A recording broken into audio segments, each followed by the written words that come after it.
I greet you. Happy Easter. This service, we would like to meditate on the words Jesus spoke after his resurrection.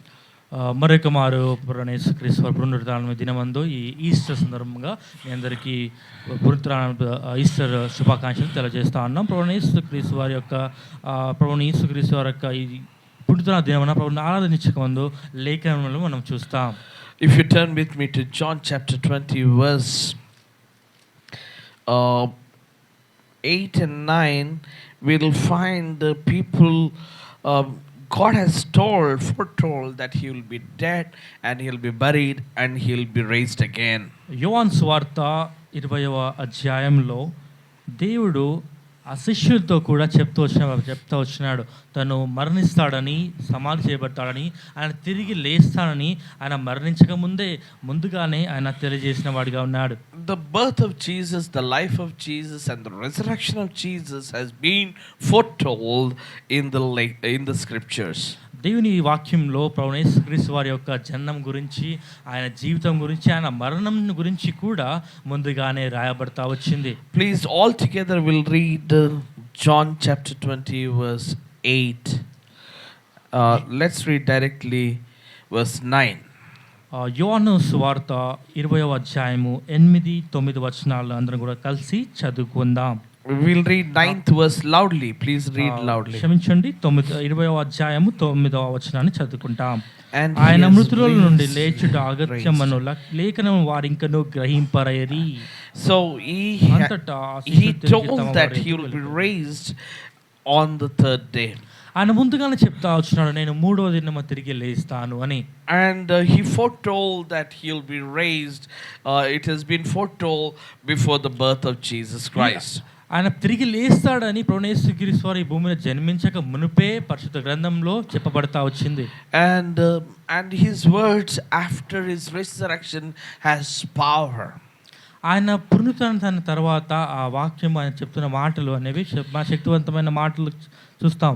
And we see a true lover of Jesus Christ, Mary Magdalene. ఆయన ఎంతోగా సన్నిహితంగా ప్రేమించిన మగ్దలేన మరియను మనం చూస్తాం. All the disciples, they loved the Lord Jesus Christ. యేసుక్రీస్తు వారి శిష్యులు అందరూ కూడా ప్రేమిస్తా వచ్చారు. But one was recognized all the time, that whom Jesus loved. He always used Jesus whom he loved, the disciples whom Jesus loved. శిష్యులందరూ కూడా ప్రభువుని యేసుక్రీస్తు వారిని ప్రేమిస్తా వచ్చారు. కానీ బైబిల్ గ్రంథంలో యేసు ప్రేమిస్తున్న శిష్యుడు అని శిష్యుల గురించి ఒకరి గురించి రాయబడతా వచ్చింది. 20 verse 2, please read. 20వ అధ్యాయం 2వ వచనం నుంచి చదువుతాను చూడండి. కనుక ఆ పరిగెత్తుకొని సీమోను పేతురు యొద్దకును యేసు ప్రేమించిన ఆ మరి యొక్క శిష్యుని యొద్దకును వచ్చి. You see, actually this is the writing of John the disciples. ఈ రాస్తున్న సువార్త యోహాను రాస్తున్నది. So he says Jesus whom he loved, the disciple whom Jesus loved. అక్కడ పేరు రాయబడలేదు, కానీ అక్కడ యేసు ప్రేమించిన శిష్యుడు అని రాయబడతా వచ్చింది. That means disciple John has as a significance of Lord Jesus' love in his life. తన యోహానులో ప్రభువు యేసుక్రీస్తు వారు చూపించిన ప్రేమ తన జీవితంలో ఉన్నదని మనం గుర్తించవచ్చు. Maybe he's been noticing how the Lord has loved all through his life. ప్రభువు యేసుక్రీస్తు వారు భూమి మీద జీవించిన కాలం అంతా కూడా తనతో ఉన్నవారిని, తనతో నడుస్తూ వచ్చిన వారిని ఎంతగా ఈ లోకాన్ని ఆయన ప్రేమిస్తూ వచ్చినాడు అని చూస్తూ వచ్చినాడు. Maybe he's raising, he's sitting and he's talking, he's loving all that he has been observing, how much love that he has bestowed upon his children. యేసుక్రీస్తు వారు నిల్చున్నా, లేచున్నా, పడుకున్న ప్రతి స్థలమందు ప్రతి ఏ పని చేస్తూ ఉన్నా ఆయన చూపిస్తున్న ప్రేమను, ఆయన దేవుని ప్రజల పట్ల, దేవుని పిల్లల పట్ల ఆయనకున్న ప్రేమను శిష్యుడని యోహాను చూస్తూ వచ్చినాడు. Maybe many people noticed that, and they also said, how can he speak so graciously? యోహాను శిష్యుడని యోహానే కాకుండా మరి వేరే వారు చూస్తూ వచ్చినాడు, ఒక మనిషి ఇంతగా ఒకరి గురించి ఇంత ప్రేమ, ఇంత పట్టుబి ఎలా కలిగి ఉండగలడని వారు ఆశ్చర్యపడుతూ వచ్చినారు. And they marveled at his gracious words. నిజంగా వారు ఆశ్చర్యపడుతూ వచ్చినారు. ఆయన చూపించిన ఆయన కరికరము, ఆయన ప్రేమను చూసి వారు ఆశ్చర్యపోయినారు. Jesus was moved with compassion. ఆయన ఒక నిర్దేశం కలిగిన వాడే ఆయన కదులుతా వచ్చినాడు. And the first word Jesus said, "Woman, why are you weeping?" ఆయన చూసి వచ్చిన 13వ వచనంలో ఆయన చెప్తూ వచ్చిన మొత్తం మాట, అమ్మ నువ్వెందుకు ఏడ్చుచున్నావు? Why are you crying today? ఎందుకు నువ్వు ఏడుస్తావు? What is that paining you? ఏ దుఃఖము ఎందుకు ఏడుస్తున్నావు? ఏ బాధ నీ జీవితంలో ఉంది? What is that agony that you're carrying through? నీ జీవితంలో ఏ బాధను, ఏ కష్టం నువ్వు మోస్తా ఉన్నావు? What is that really burden and hurting you, Lord? నీ జీవితంలో ఏది నిన్ను ఇంతగా బాధ పెడుతూ ఇంత దుఃఖ పెడతా ఉన్నది? And so many worries, so many things that are really burdensome to us. మన జీవితంలో అనేకమైన ఆలోచనలు, ఎన్నో పరిస్థితులు, ఎన్నో బాధలు, ఇబ్బందులు మన జీవితంలో మోస్తానే ఉంటాం. Maybe you're looking at your sickness and crying. మీ జీవితంలో ఉన్న ఈ శరీరంలో బలహీనతను బట్టి మీరు బాధపడుతూ ఉండొచ్చు. Maybe you're looking at your future and crying. భవిష్యత్తులో ఏం జరుగుతుందో అనే ఉద్దేశంతో బాధపడుతుండొచ్చు. Maybe when you look at your child and daughter or your son, you're crying for their future. మీ పిల్లల గురించి చూసి వారి పిల్లలు, వారి భవిష్యత్తు, వారి చదువులు, వారి ఉద్యోగాలు అని ఇలాంటి తలంపులు గారి బాధపడుతూ ఉండవచ్చు. Maybe you're crying looking at your past. మీ గత జీవితం గురించి, గతంలో ఏం చేశామని దాని గత జీవితం గురించి కూడా మీరు బాధపడుతుండవచ్చు. Maybe you're crying the mistakes that you have done. మీరు చేసిన తప్పుల గురించి మీరు బాధపడుతుండవచ్చు. Maybe you're crying looking at my situation. How can I get out of this situation? ఏంది నా పరిస్థితి, ఏది నా జీవితం, ఈ జీవితంలో నుండి ఉన్న ఈ కష్టంలో నేను ఎలా బయటపడగలను అని ఆ బాధలో ఉన్నావు. Maybe you're crying because you're broken in and out. నువ్వు లోపల బయట విడవబడినవాడిగా, ఎంతో మనసు విరిగిన వాడిగా ఉండవచ్చు. That's the reason you might be crying day and night in your prayers, in your life. అందుకనే నువ్వు నీ ప్రార్థనలో నువ్వు ప్రతి దినము కూడా నువ్వు ఏడుస్తూ బాధపడుతూ ఉండవచ్చును. And the word of God says, Lord has preserved all your tears in the bottle in his presence. పరిశుద్ధ గ్రంథం బైబిల్ చెప్పబడతా వచ్చి నీ కన్నీరన్నీ కూడా ఆయన బుడ్డిలో దాచి ఉంచి ఉన్నాడని. People meditate on 7 words Jesus has spoken on the cross. ప్రభువైన క్రీస్తు వారు శిలువలో పలికిన 7 మాటల గురించి ప్రస్తావిస్తూ ఉంటారు, వాటి గురించి వాక్యాన్ని ధ్యానిస్తూ ఉంటారు. But after the resurrection, this is the first word that he said, "Woman, why are you crying?" అయితే పునరుత్థానం, ప్రభువైన క్రీస్తు వారు మరణం నుండి పునరుత్థానమైన తర్వాత ఆయన పలికిన మొట్టమొదటి మాట, అమ్మ ఎందుకు ఏడ్చుచున్నావు? Maybe you're crying of your life that has miserably you have messed it. నీ జీవితంలో ఇప్పుడు కలిగి ఉన్న జీవితము ఎంతో కఠినంగా, ఎంతో కష్టభరితంగా ఉండవచ్చు జీవితం. I was also really crying last week. నేను కూడా వ్యక్తిగతంగా పోయిన వారం అంతా కూడా బాధపడతా ఉన్నాను, ఏడుస్తా ఉన్నాను. I need to pay 3 months rent. 3 నెలల అద్దె కట్టాలి. And I need to pay my gold interest. నేను ఆ బంగారం యొక్క ఇంట్రెస్ట్ని కట్టాలి. And I need to pay the tickets. ఆ టికెట్ యొక్క ధర నేను కట్టాలి. And I need to maintain the balance in order to get the visa. అలాగే నేను నా అకౌంట్లో వీసా రావడం కోసం నేను అకౌంట్లో మినిమం బ్యాలెన్స్ అనేది ఏదైతే ఉందో అది మెయింటైన్ చేయాలి నేను. And I need to pay the bills. అలాగే వేరే ఖర్చులు కూడా నేను భరించాలి. And I need to give a very big amount to a person, almost 1 lakh rupees. ఒక వ్యక్తికి నేను 1 లక్ష రూపాయలు కూడా ఇవ్వాల్సి ఉంది. And this was haunting me. ఈ సంగతులన్నీ కూడా నన్ను మిళితమైన ఎంతో బాధ పెడతా ఉన్నాయి. ఇవన్నీ నా మైండ్ బుర్రలు తిరుగుతూ ఉన్నాయి. Maybe I'm not crying outside, but I'm crying inside. నేను బయటకు ఏడవడం లేదేమో, కానీ నా మనసులో, నా హృదయంలో నేను ఎంతో నలిగిపోతూ బాధపడతా ఉన్నాను. The whole world today is crying. ప్రతి లోకమంతా కూడా ఈరోజు బాధపడతా ఉంది. Maybe you're crying looking at your past.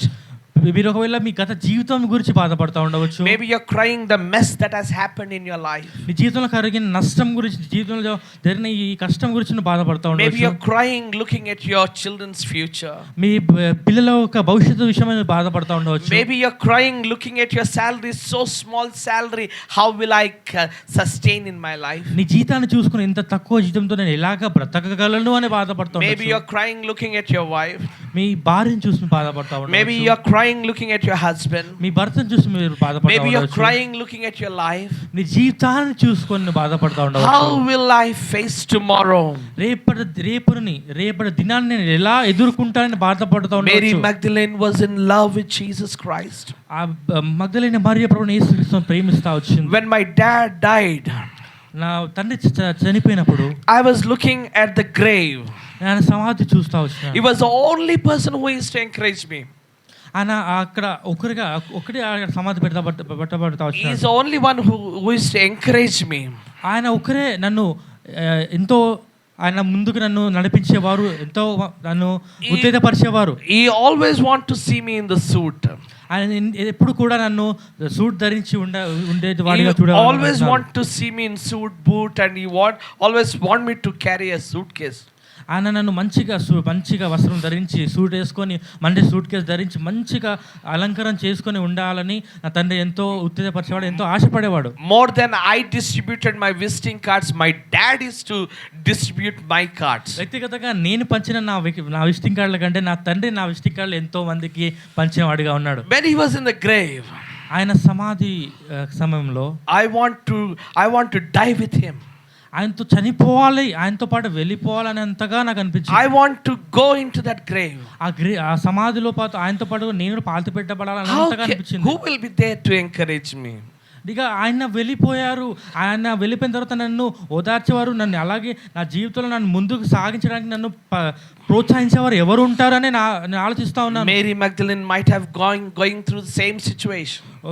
అలాంటిది నేను వ్యక్తిగతంగా నేను వెళ్ళిన సిచ్యువేషన్లోని అలాంటి పరిస్థితుల్లో కూడా మగ్దలేనే మరియ కూడా ఉండవచ్చును. How can I face tomorrow without Jesus Christ? యేసుక్రీస్తు మరణించినాడు, సెలవు ఉన్నాడు, సమాధి చేయబడినాడు. ఇక రేపటి దినాన్ని నేను ఎలా చూడగలను, ఎలా ఎదుర్కోగలననే ఆ దుఃఖంలో, ఆ బాధలో, వేదనలో ఉన్నది. How can I face tomorrow's problem? రేపు వచ్చే సమస్యను ఎలా ఎదుర్కోవాలి? How can I face this wicked world? ఈ దుష్ట లోకాన్ని ఎలా ఎదుర్కోవాలి? How can I face wicked thoughts of these people? ఈ లోకంలో ఉన్న ఈ మనుషుల యొక్క ఈ చెడుతనంను, ఈ చెడు ఆలోచనలను నేను ఎలా ఎదుర్కోవాలి? I am lonely.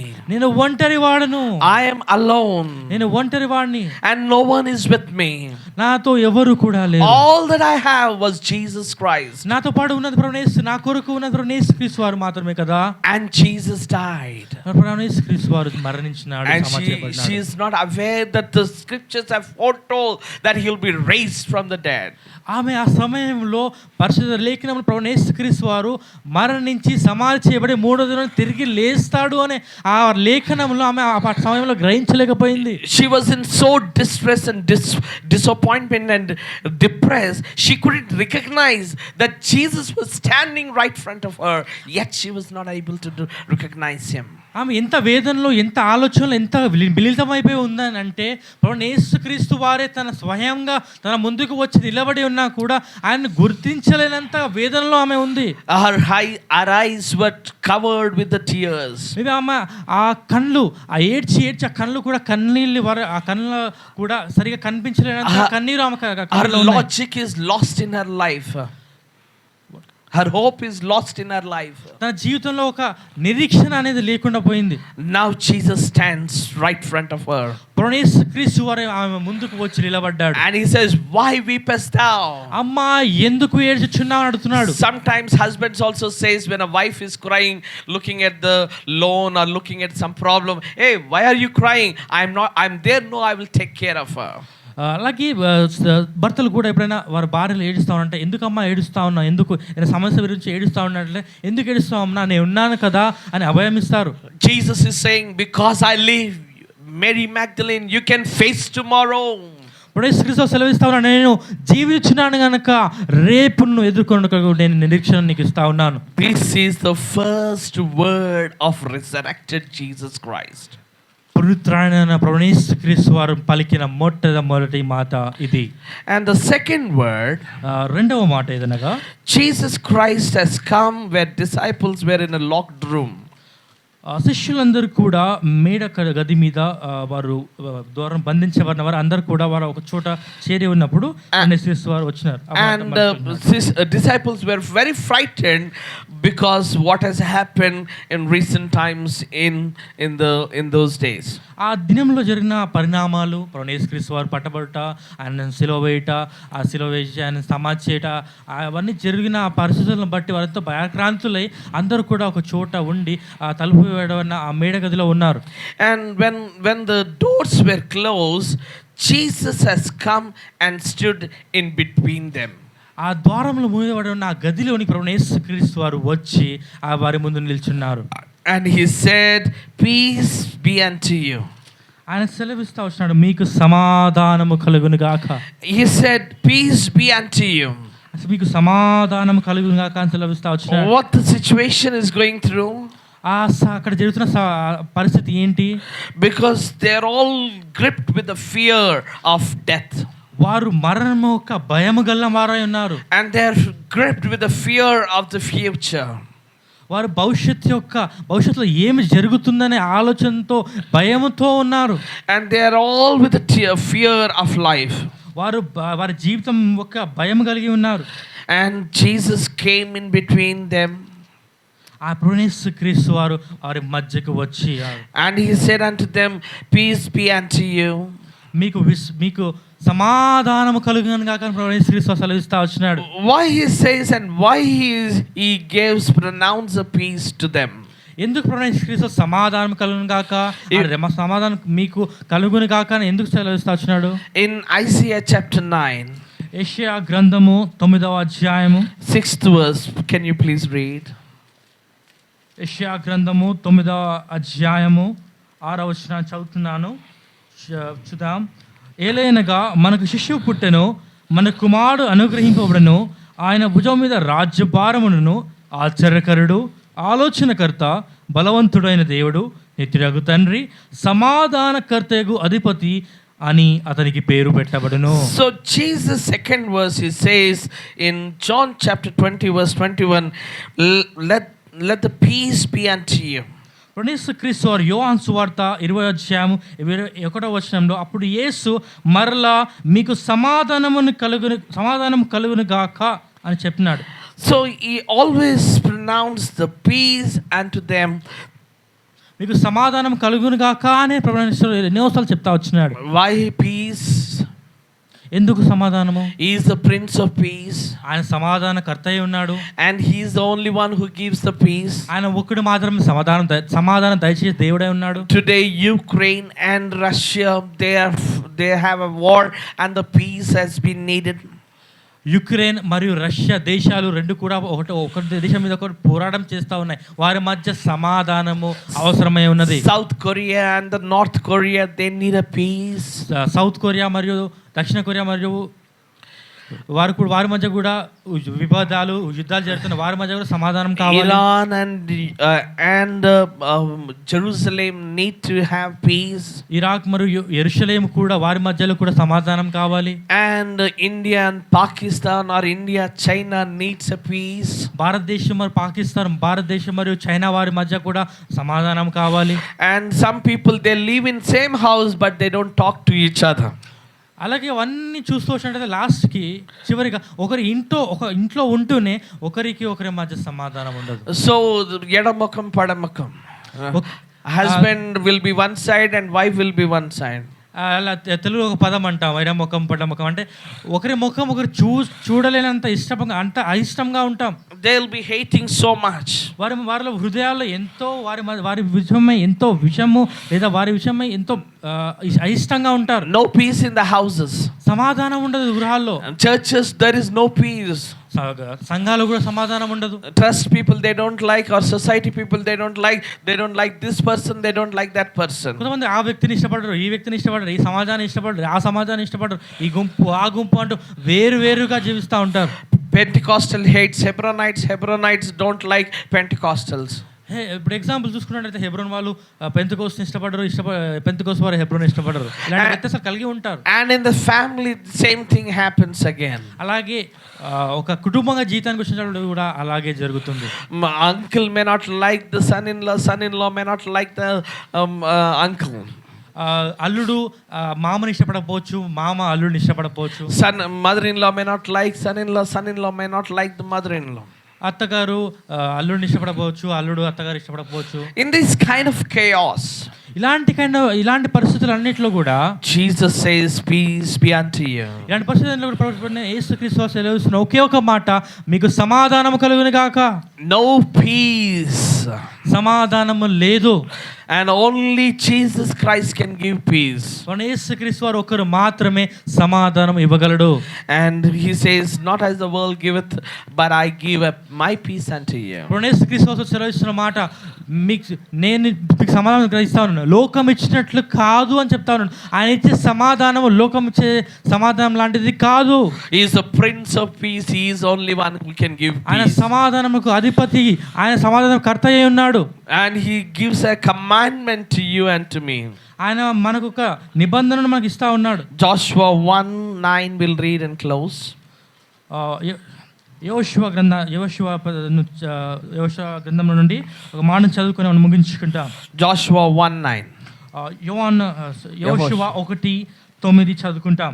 యోషువ 1:9, నేను నీకు ఆజ్ఞాపించున్నాను కదా, నిబ్బరము కలిగి ధైర్యముగా నుండుము, దిగులు పడకము, జడియకము, నీవు నడుచు మార్గమంతటిలో నీ దేవుడైన యెహోవా నీకు తోడయ్యుండును. This is not a verse. ఇదొక పదము కాదు. This is a commandment. ఇదొక నియమము, దేవుడిస్తున్న ఒక commandment. దేవుడిస్తున్న ఆజ్ఞ. What is that commandment? ఏందా ఆజ్ఞ? God was speaking to me last week. దేవుడు నాతో చివరి వారం మాట్లాడుతూ వచ్చినాడు. దిగులు పడకము, దిగులు పడకము అని చెప్తా ఉన్నాడు. జడియకము, not disheartened or dismayed. దిగులు పడకము, జడియకము. I have command you. నేను నీకు ఆజ్ఞాపించి ఉన్నాను కదా. Shalom means, షాలోము అన పదమునకు nothing broken, nothing missing. షాలోము అనగా ఏది విరవబడింది, ఇలాంటిది కూడా అక్కడ లేనిది. When you lost something, then only you will have peaceless. ఏదైనా పోగొట్టుకుంటేనే నువ్వు సమాధానాన్ని కోల్పోతావు. So shalom means nothing broken, nothing missing. షాలోము అనే పదానికి ఏది కూడా అక్కడ లేదు అని కాదు, అలాగే అనేది కలిగి ఉన్నదని. Whenever worry comes, ఎప్పుడైనా ఏదైనా సమస్య వచ్చినట్లయితే you should say nothing broken, nothing missing. Nothing broken, nothing missing. మీరు చెప్తూ వచ్చిన పదాలు ఏంటంటే, ఎప్పుడైనా ఏదైనా అసమాధానం మీ జీవితంలో వచ్చినట్టయితే shalom, nothing missing, nothing broken అని చెప్తూ వచ్చారు. ఎలా అంటే ఇలాంటిది కూడా సమాధానం ఎలాంటి పోలేదు, అలాగే సమాధానం అక్కడ కలిగి ఉన్నదని మన షాలోమ్, షాలోమ్, షాలోమ్, షాలోమ్.